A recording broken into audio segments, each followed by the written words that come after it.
Vamos a ver aquí.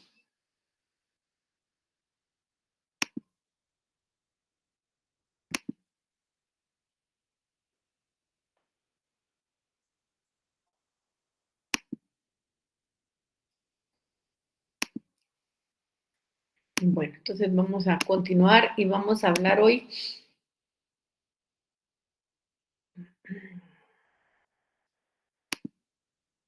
Vamos a hablar de la naturaleza de la actividad financiera del Estado. Vamos a repetir que es bien importante que tengamos claro que la actividad financiera que realiza el Estado la realiza fundamentalmente buscando poder eh, cobrar los tributos que le permiten tener los recursos necesarios para poder satisfacer las necesidades de la población, que esas necesidades no son de tipo particular, sino que son fundamentalmente las necesidades que le permiten a la sociedad tener lógicamente una mejor. Estoy compartiendo pantalla, no, estoy admitiendo porque les dije que no sé qué fue lo que pasó aquí. Ya voy a llegar al número y ya dejé de compartir, sí, porque les estoy dando ingreso y no puedo compartir si les estoy dando ingreso, ¿verdad? Entonces ahorita vamos a ver aquí. Entonces yo les decía que es importante que tengamos en cuenta cuál es la naturaleza de la actividad financiera del Estado. Y esto lo vamos a hacer desde el punto de vista de algunos criterios. En primer lugar, vamos a tomar en cuenta el aspecto económico. Este aspecto económico lo desarrolla muy bien Francisco de la Garza y él dice que la actividad financiera del Estado tiene una dimensión económica por cuanto que ha de ocuparse de la obtención e inversión de los recursos de esta índole, dice él, necesarios para el cumplimiento de sus fines, situación que condujo en muchos casos a hacer pensar que la ciencia financiera era una rama de la ciencia económica y le atribuyen naturaleza económica, considerando que todas las cuestiones financieras tienen su solución en la denominada teoría de la producción, en la teoría del consumo y la acción cooperativa de la producción de bienes públicos y en la aplicación estricta de leyes económicas.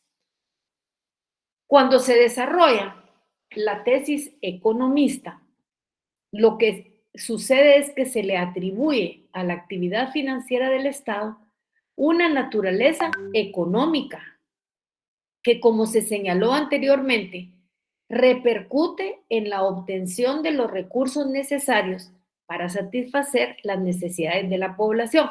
Por eso es que yo les he repetido a ustedes varias veces que el Estado no obtiene recursos para tenerlos en el banco, para poder tener grandes cantidades de dinero, sino que lo hace con un fin principal. Y el fin principal, sinceramente, es obtener los recursos necesarios para satisfacer las necesidades de la población, ni siquiera necesidades particulares, sino las necesidades de la población. Cuando se habla de la población, se habla de la sociedad que todos conformamos. Es muy importante aquí tener claro que las explicaciones de este tipo muchas veces no son uniformes y eso es lo que sucede en este caso. Tienen muchos puntos de coincidencia. ¿Y por qué es que coinciden? Porque consideran a la actividad financiera estatal como un fenómeno económico, pero son diferentes en las explicaciones que cada uno formula. Aquí vamos a considerar lo que dice Héctor Villegas. Y Héctor Villegas dice que esta tesis que le da un aspecto económico a la actividad financiera del Estado responde a las ideas del liberalismo clásico. Esta teoría fueron elaboradas bajo las premisas de la concepción individualista. Esta concepción individualista veía un Estado restringido a satisfacer las necesidades públicas primarias de la población, lo cual lo llevaba a formalizar una especie de contrato económico con los ciudadanos. Luego de ese aspecto económico que es completamente...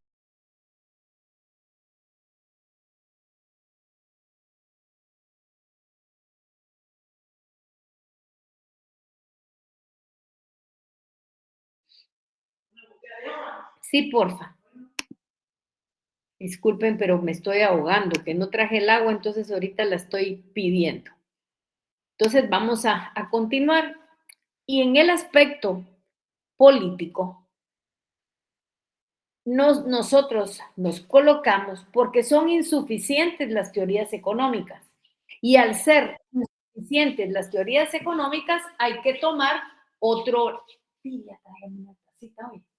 Hay que tomar otra teoría, hay que dejar a la teoría económica y hay que irse fundamentalmente a las teorías que tienen que ver con el aspecto político. Permítanme un momentito.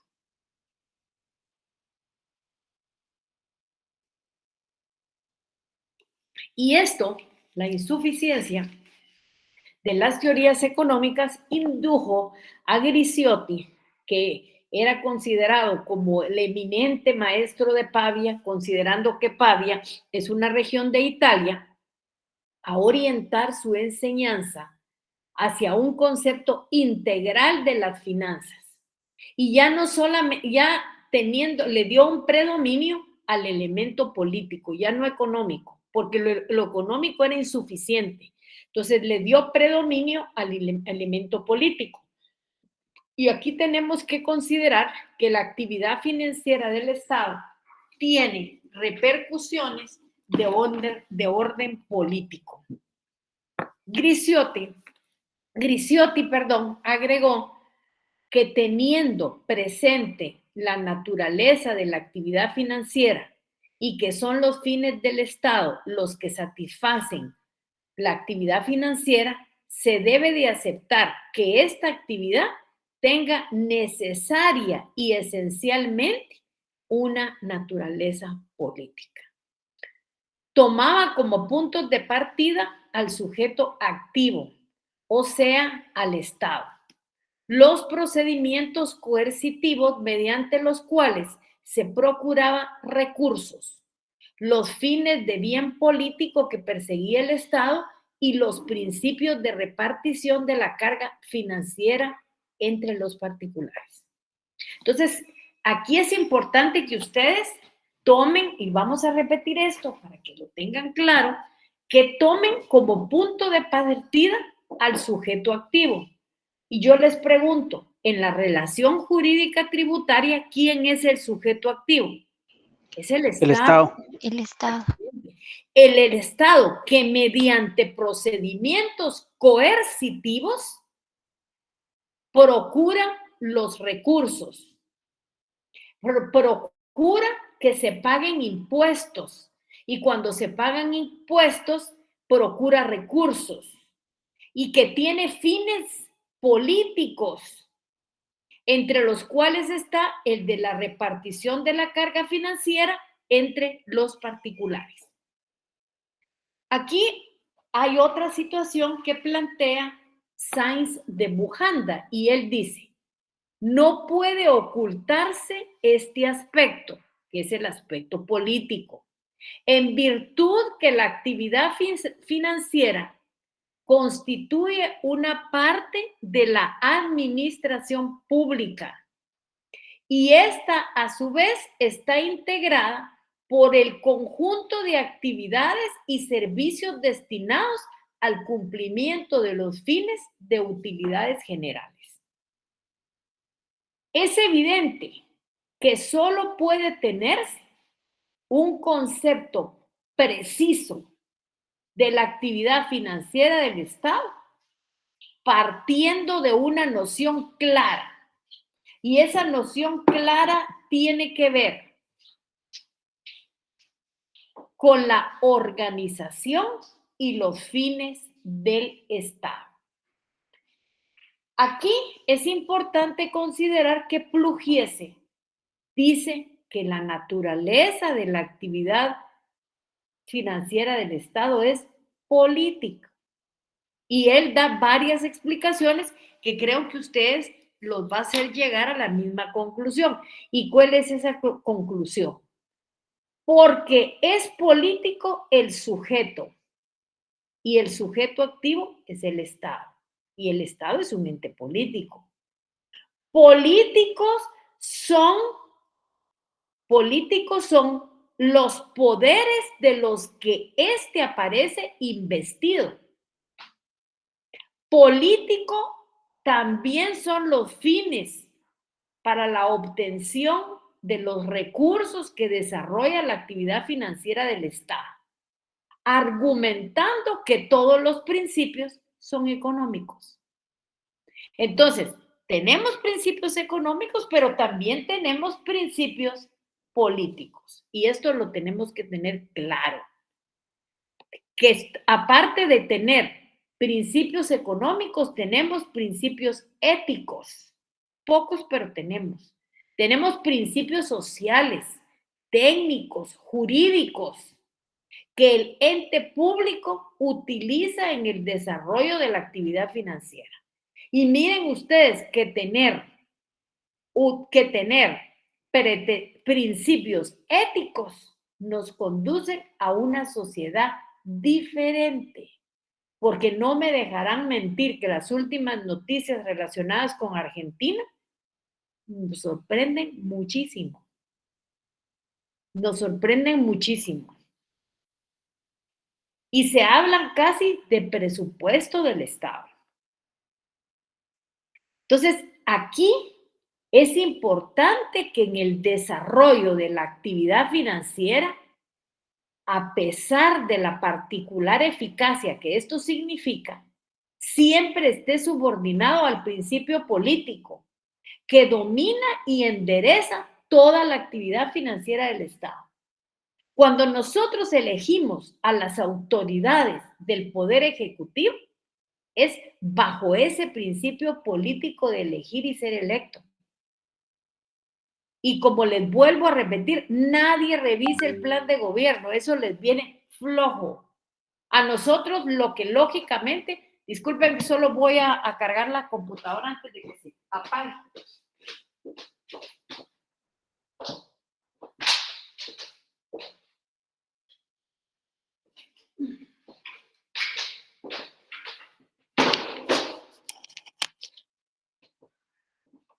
Entonces, como les decía, y nadie nos interesa el plan de trabajo, más nos llama la atención las canciones, los candidatos, que los aspectos que verdaderamente nos tienen que importar, como el propio plan de trabajo. Y eso bajo la óptica de lo político. Aquí agrega Pugliese en un libro que se llama Curso de Ciencia de las Finanzas, dice, en los estados modernos, el derecho de consentir al pago de los tributos, eso quiere decir exacción de los tributos, porque aquí están considerando ese término que exacción es extraer, y es extraer de los recursos privados de un ciudadano los tributos de acuerdo a la Constitución que le permiten satisfacer las necesidades de la población. Pero pongan ustedes atención en esto, y esto dice, en los estados modernos, el derecho de consentir a la exacción de los tributos atribuidos en la Constitución directa o indirectamente a los ciudadanos solo puede extenderse en sentido relativo.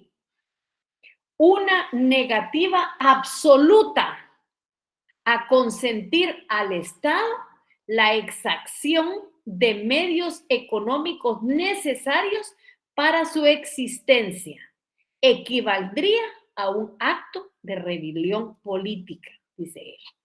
Y entonces aquí la controversia es, ¿la actividad financiera del Estado tiene una naturaleza política o tiene una naturaleza económica? De aquí es que la actividad financiera del Estado encierra más elementos ficticios que reales, dice él, y obedece a eso, a problemas semánticos, dado que la solución al enigma que se plantea es sencilla. Ahora, aparte del aspecto económico y aspecto político, aparece el aspecto sociológico, claro. ¿Y por qué aparece el aspecto sociológico? Porque esto tiene que ver con la sociedad. Vamos a detenernos un poquitito aquí y yo voy a tratar de ingresar a los compañeros que hacen falta.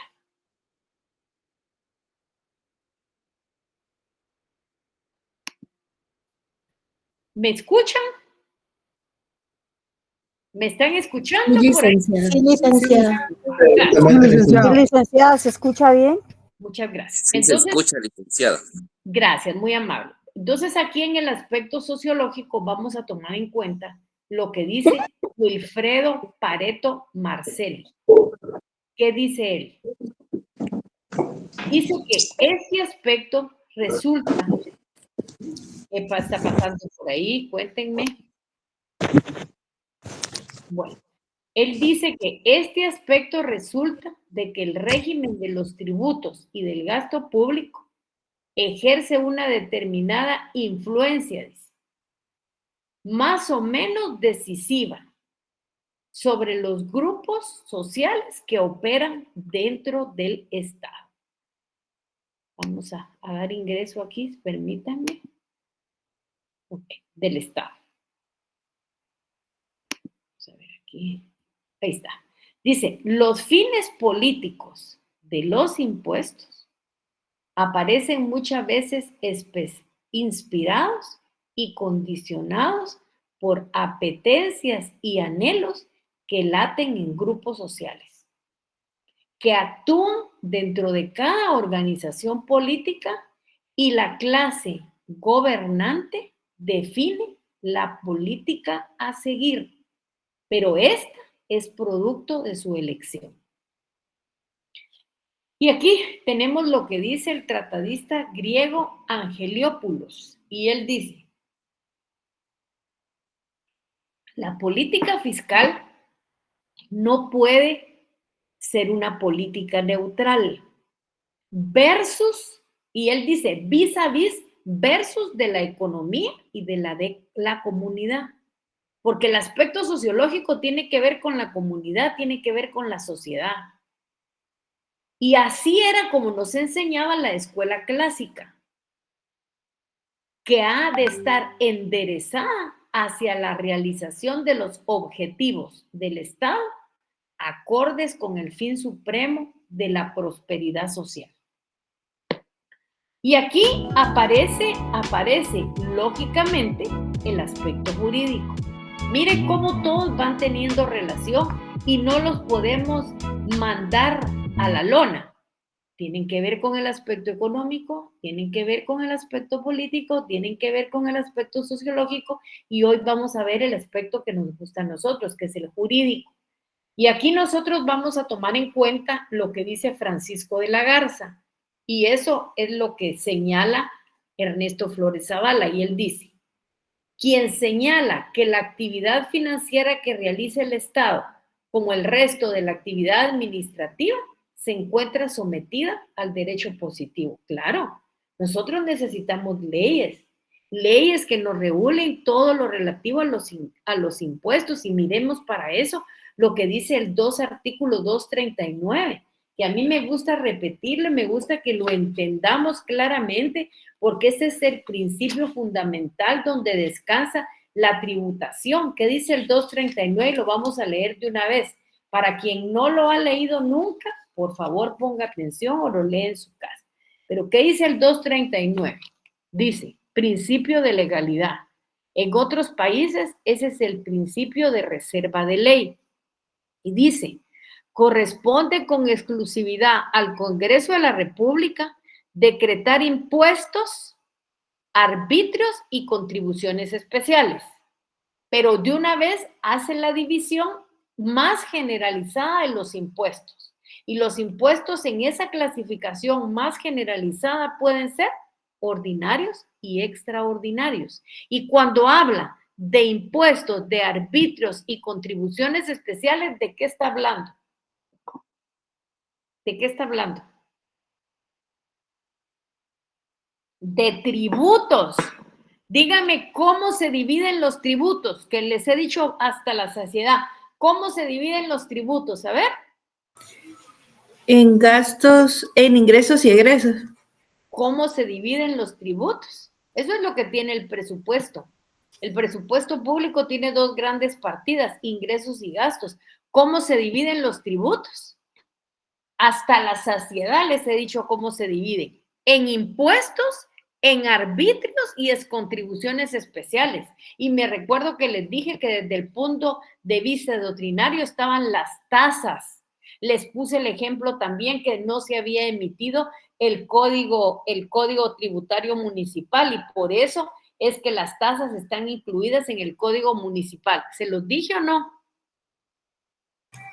Sí, licenciada. Pongamos atención a esto. ¿Cómo se dividen los tributos? En impuestos, en arbitrios y en contribuciones especiales de conformidad con nuestra legislación, pero también doctrinariamente existe en la tasa. Y eso lo tiene el artículo 239. Sigo leyendo. Dice, le voy a repetir eso, principio de legalidad.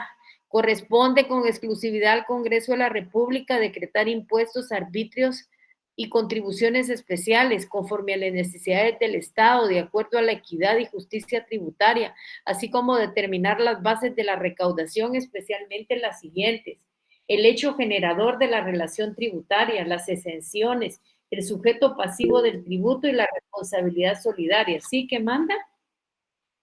¿Alguien marcó por ahí? ¿Solo se les disparó?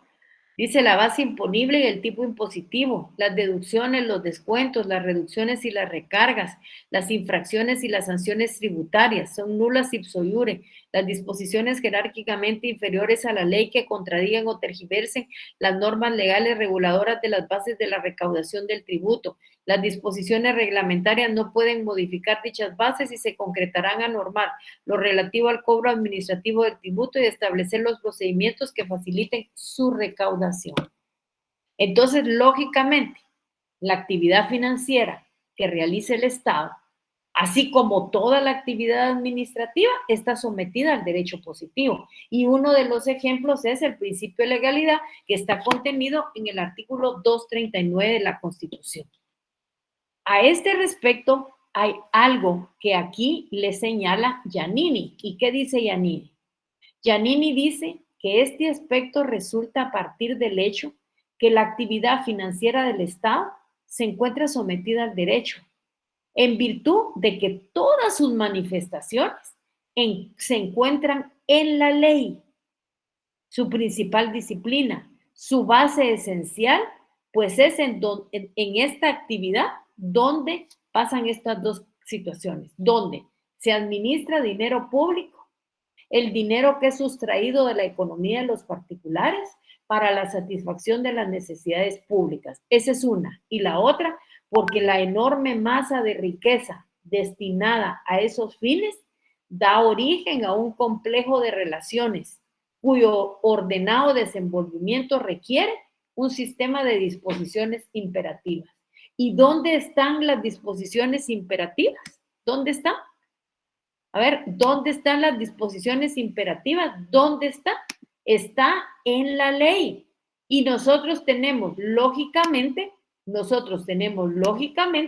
el contenido que señala el código, nuestras disposiciones reglamentarias como la ley de la SAT y la ley orgánica del Banco de Guatemala que estamos leyendo en este momento. ¿Dudas, preguntas, comentarios? Bueno, continuemos entonces. Licenciada, perdón. ¿Sí? Solo dijo que eran impuestos, arbitrios. Lea su artículo 239 en la Constitución, ¿qué dice? Que se dividen en impuestos, arbitrios y contribuciones especiales. Si nos vamos a lo contenido en el Código Tributario y las tasas, si nos encontramos desde el punto de vista doctrinario. Y ese artículo 239 divide los impuestos. ¿Y en qué divide los impuestos? En ordinarios y extraordinarios. Muy amable, licenciada. No tenga pena. Bueno, ahora, conclusión. Entonces, ahora la conclusión nos la da Francisco de la Garza. ¿Y qué dice él?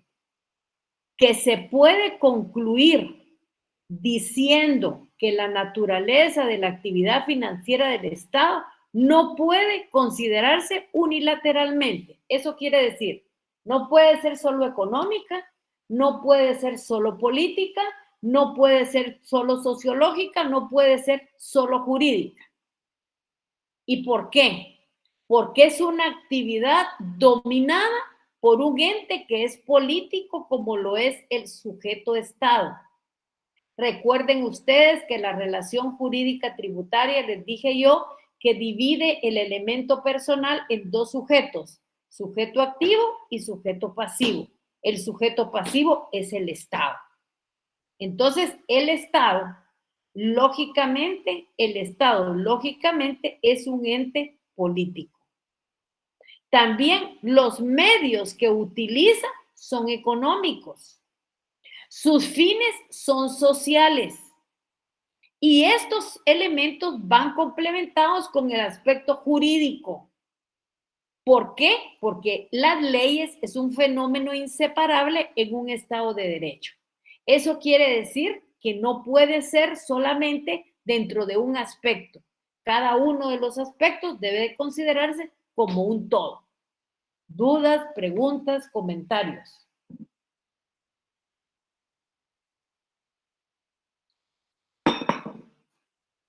Bueno, ¿cuáles son las fases de la actividad financiera del Estado? Nosotros las unificamos en 3 momentos fundamentales, pero ustedes van a encontrar libros que dicen que son 4, que son 5, que son 6. Nosotros las vamos a uniformar en 3 momentos fundamentales. Puede ser que ustedes encuentren un libro que tenga 4, que tenga 5, que tenga 6, pero nos vamos a ir por los momentos que son 3, que son los que nos interesan a nosotros. En primer lugar, permítanme, voy a darle ingreso aquí. Bueno, Catherine Quevedo, la clase comienza a las 7. Entonces yo le voy a pedir de favor que trate de entrar por lo menos en los primeros 10 minutos, porque esto nos genera un poquito de desorden. Luego tiene levantada la mano, me salió aquí, Paola Yanira Aspuac Martínez. ¿Necesita algo? ¿Algún comentario? Ya estuvo, fue un error. Bueno, Buenas noches, licenciado. No, disculpe. no tenga pena, Paola. Entonces vamos a continuar nosotros con nuestro tema. Entonces, tomando en cuenta esos 3 momentos fundamentales, vamos a decir que nosotros vamos a estudiar las 3 fases siguientes, que son recaudación u obtención de recursos, gestión o administración de los recursos y la erogación o gasto. A nosotros nos interesa, en primer lugar, desarrollar bien la primera, porque si no se desarrolla la primera, no va a haber ni segunda ni tercera. La primera fase es la que se llama recaudación u obtención de los recursos. Esta es una fase primordial, yo diría una fase importante. ¿Por qué? Porque es la que fundamenta a las demás. Es la que va a hacer posible que se realicen los otros 2 momentos, las otras 2 actividades.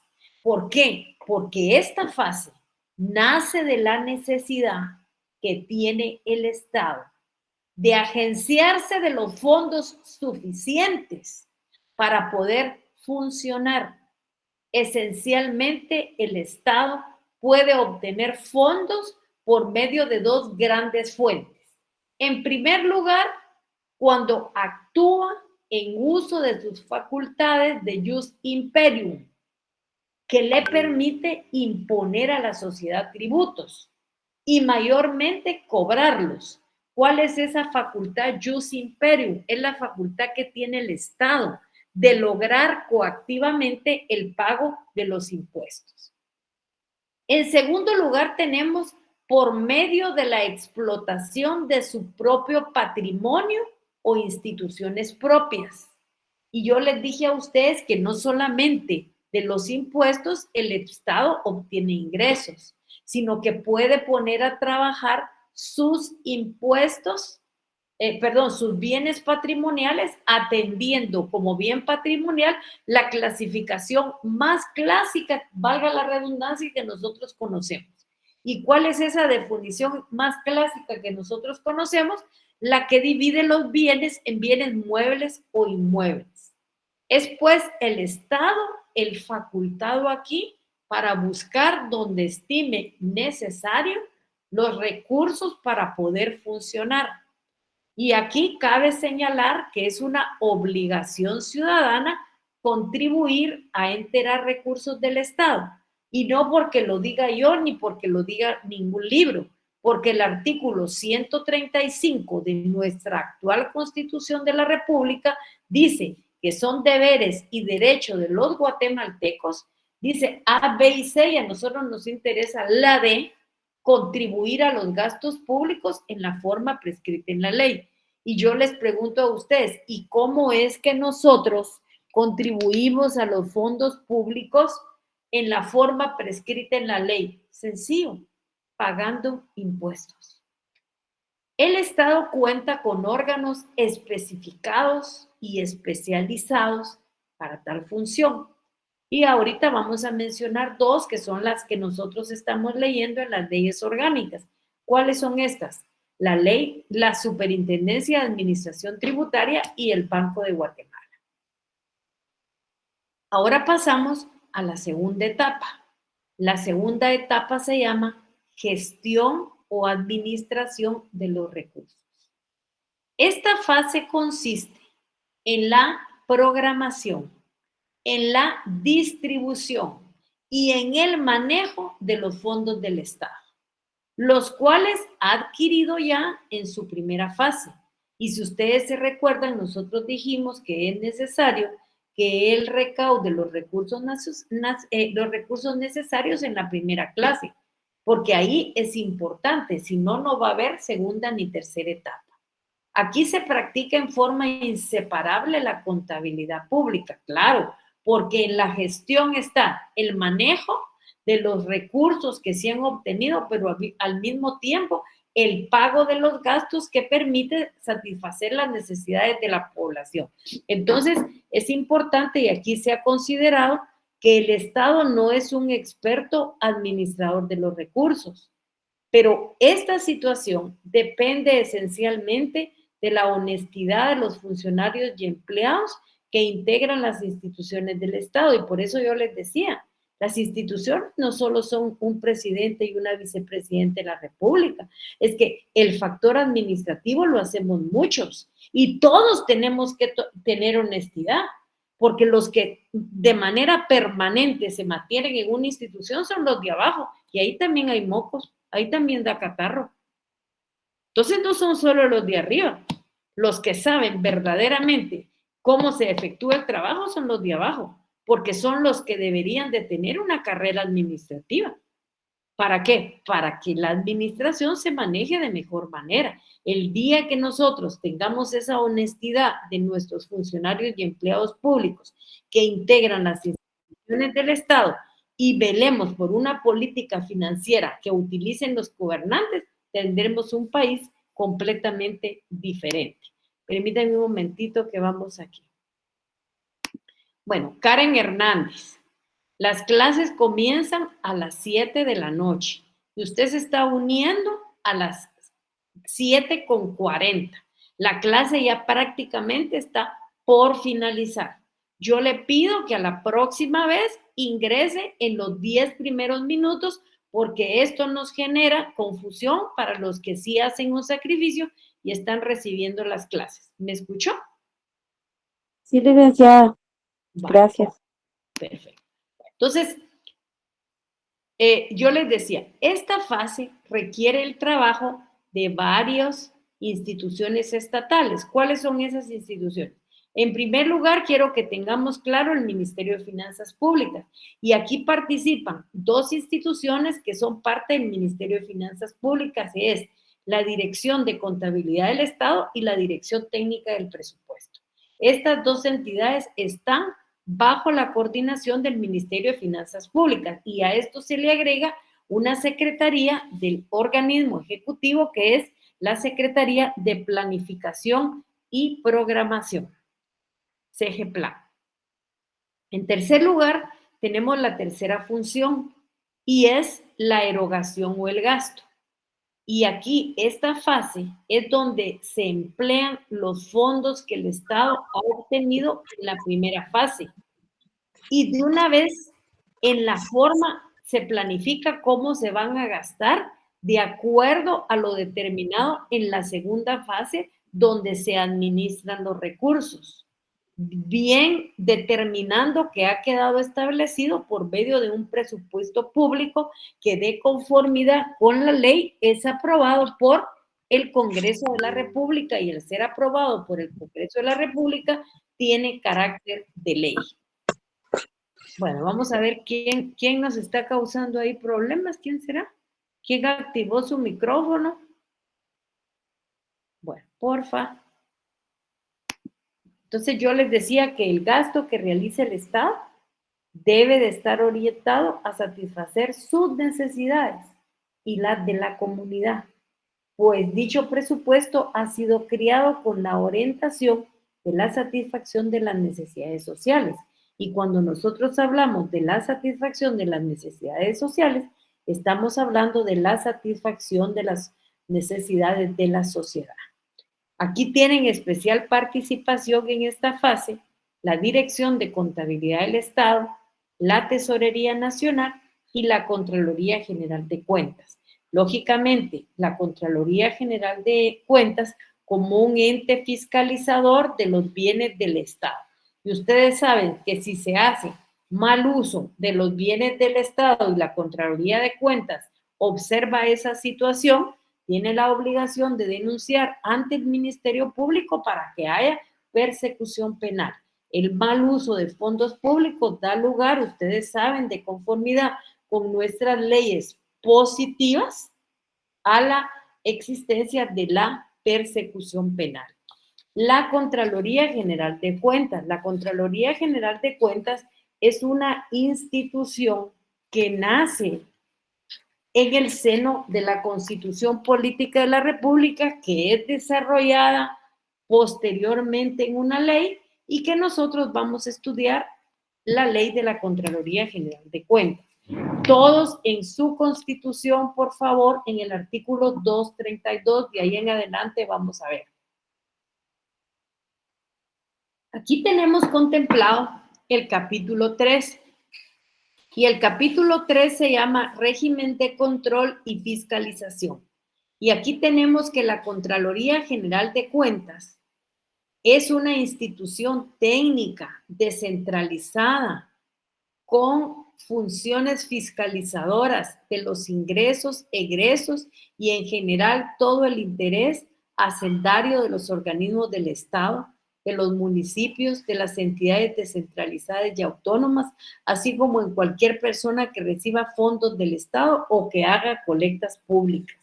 También están sujetos a esa fiscalización los contratistas de obras públicas y cualquier otra persona que por delegación del Estado invierta o administre fondos públicos. Su organización y funcionamiento y atribuciones será determinado por la ley. En segundo lugar, elección del Contralor General de Cuentas. De una vez la Constitución nos dice esto y dice, el jefe de la Contraloría General de Cuentas será electo para un periodo de 4 años por el Congreso de la República, por mayoría absoluta de diputados que conformen dicho organismo. Solo puede ser removido por el Congreso de la República en los casos de negligencia, delito y falta de idoneidad. Rendirá informe de su gestión al Congreso de la República cada vez que sea requerido y de oficio 2 veces al año. Gozará de iguales inmunidades que los magistrados de la Corte de Apelaciones. En ningún caso el Contralor General de Cuentas podrá ser reelecto. El Congreso de la República hará la elección a que se refiere este artículo de una nómina de 6 candidatos propuestos por una comisión de postulación integrada por un representante de los rectores de las universidades del país, quien la preside, los decanos de las facultades que incluyan las carreras de contaduría pública y auditoría de cada universidad del país y un número equivalente de representantes electos por la Asamblea General del Colegio de Economistas, Contadores Públicos y Auditores y Administradores de Empresas. Para la elección de candidatos se requerirá el voto de por lo menos de las 2/3 partes de los miembros de dicha comisión. En las votaciones, tanto para integrar la comisión de postulación como para la integración de la nómina de candidatos, no se aceptará ninguna representación.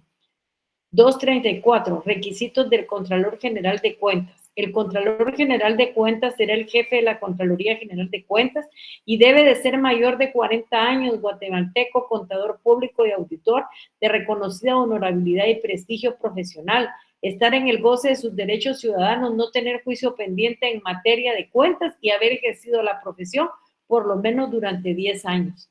Facultades del Contralor General de Cuentas. El Contralor General de Cuentas tiene la facultad de nombrar y remover a los funcionarios y empleados de las distintas dependencias de la Contraloría y para nombrar intervenciones en los asuntos de su competencia, todo ello conforme a la Ley de Servicio Civil.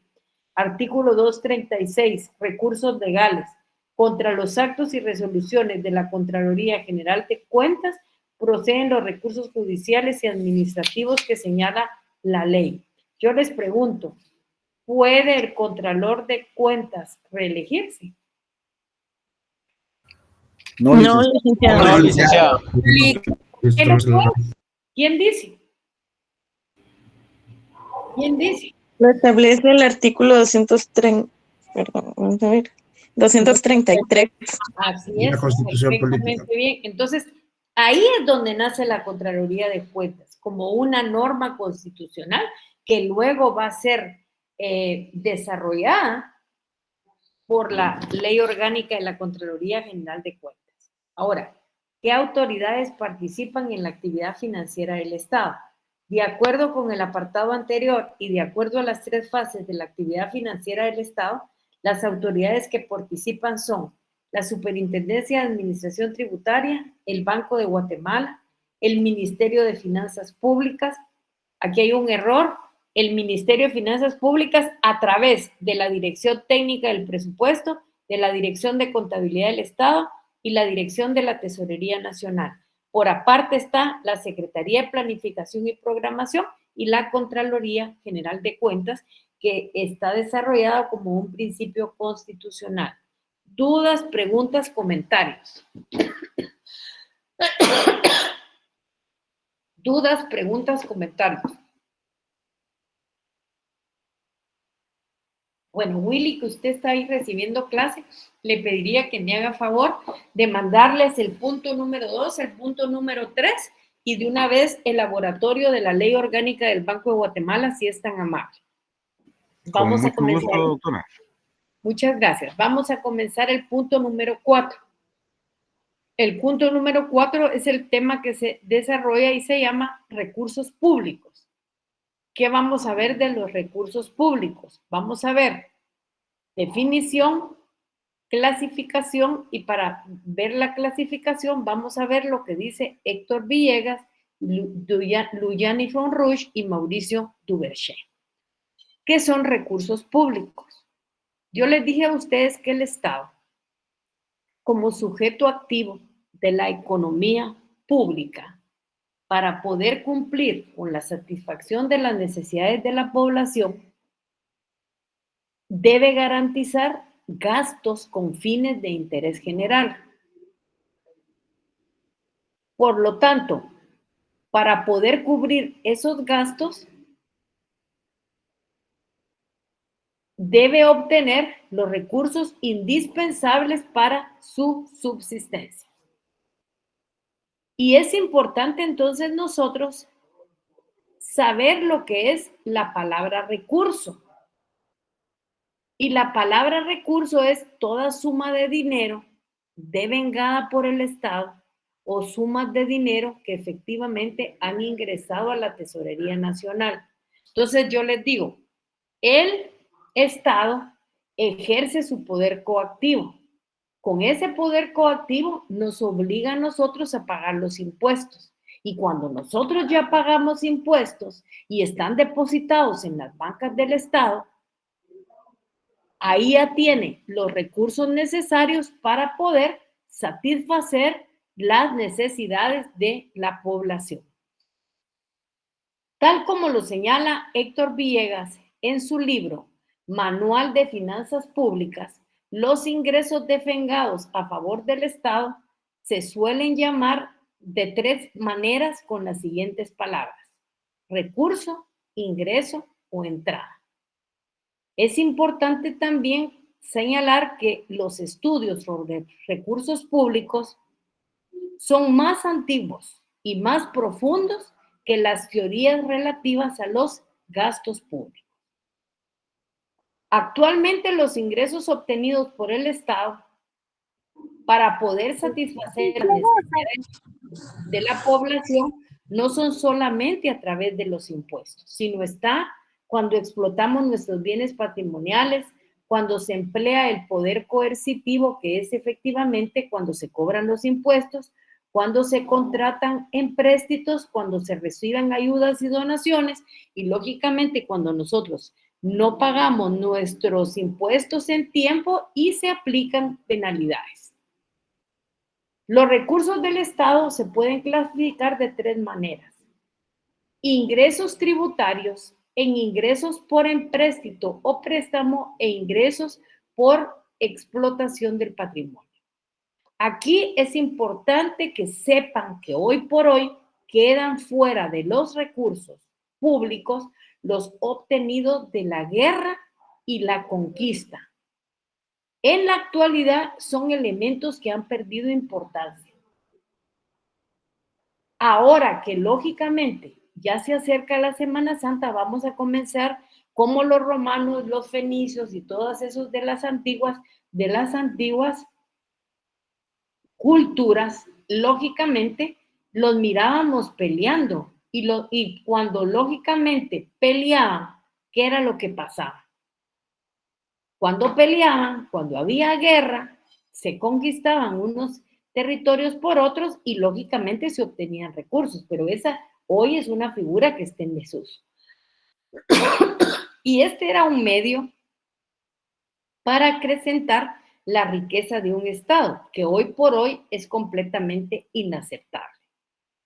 De esa cuenta, entonces, los recursos públicos nosotros los podemos definir como las cantidades de dinero o bienes que el Estado recibe en propiedad para emplearlos legítimamente en la satisfacción de las necesidades públicas y en el sostenimiento de sus organismos, atendiendo a que los recursos que recibe el Estado son de naturaleza variada.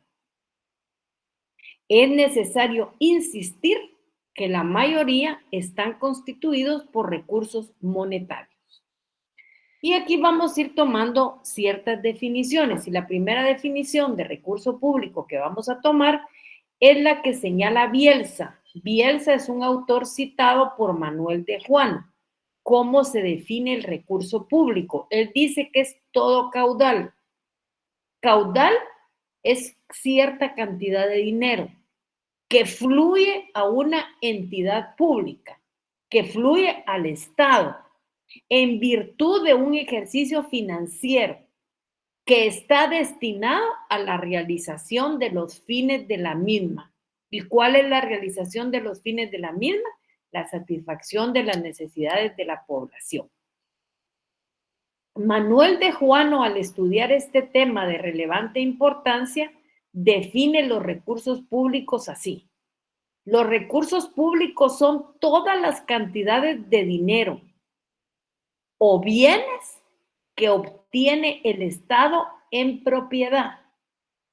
¿Para qué? Para emplearlos legítimamente en la satisfacción de las necesidades públicas. Hay otra definición, porque ustedes van a encontrar miles de definiciones. Esta definición es de Gustavo Ingrosso y a Gustavo Ingrosso lo señala Giuliani von Rusch y dice que él define a los recursos públicos como el dinero que llega a poder del Estado para atender la necesidad financiera de los servicios públicos. El jurista Giuliani von Rusch los define como las entradas que obtiene el Estado, preferentemente en dinero, para la atención de las erogaciones determinadas por exigencias administrativas o de índole económico y social. Valdés Costas, que se recuerdan ustedes que es aquel profesor uruguayo que hemos estudiado, y él dice, son los ingresos en la tesorería del Estado. Nosotros le llamamos tesorería pública, la tesorería que es una dependencia de la administración de las finanzas públicas, y es cualquiera que sea naturaleza, que pueda ser naturaleza económica o naturaleza jurídica.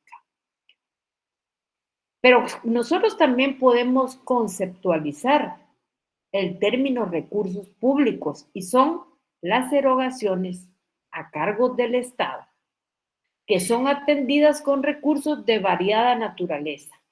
Y esa variada naturaleza puede ser patrimonial o de derecho privado unos o de carácter público otros, sin excluir categorías. Ahora, ¿cuáles son los elementos del recurso público? Nosotros vamos a tomar la clasificación de esos elementos que nos da Salvador Oria. ¿Qué dice Salvador Oria? En primer lugar está el Estado. ¿Quién es el Estado? El Estado es el sujeto activo de la relación jurídica tributaria. Es el que nos cobra coactivamente los recursos. Y lógicamente es el sujeto activo de la economía pública. Los medios económicos que constituyen la riqueza que el Estado recibe, que en su mayor porcentaje es en forma coactiva, y son los tributos. ¿Cómo pueden dividirse los tributos? Y así lo tiene el 239. Impuestos, arbitrios y contribuciones especiales. Si nos vamos desde el punto de vista contenido en el Código Tributario, pero si nos vamos más allá y nos vamos en la doctrina, también existen las tasas. Luego, el otro elemento es la autorización legal para percibir dicha riqueza. Y eso es que todas las leyes tributarias están contenidas en una ley. O sea, para poder cobrar impuestos debe de haber una ley previa a la existencia de los tributos. Y eso no lo digo yo, no lo dice cualquier doctrinario. Lo dice el artículo 239 de la Constitución que hemos leído. Y el otro elemento es que esa aplicación de la riqueza se tiene que estar de acuerdo a los fines del Estado. ¿Y cuáles son los fines del Estado? La satisfacción de las necesidades sociales. La satisfacción de las necesidades sociales. ¿Dudas? Preguntas, comentarios, dudas, preguntas, comentarios. Si ya no hay nada de eso, pasen feliz noche, que Dios los bendiga, siempre con cuidado. Nos vemos primeramente Dios el día jueves.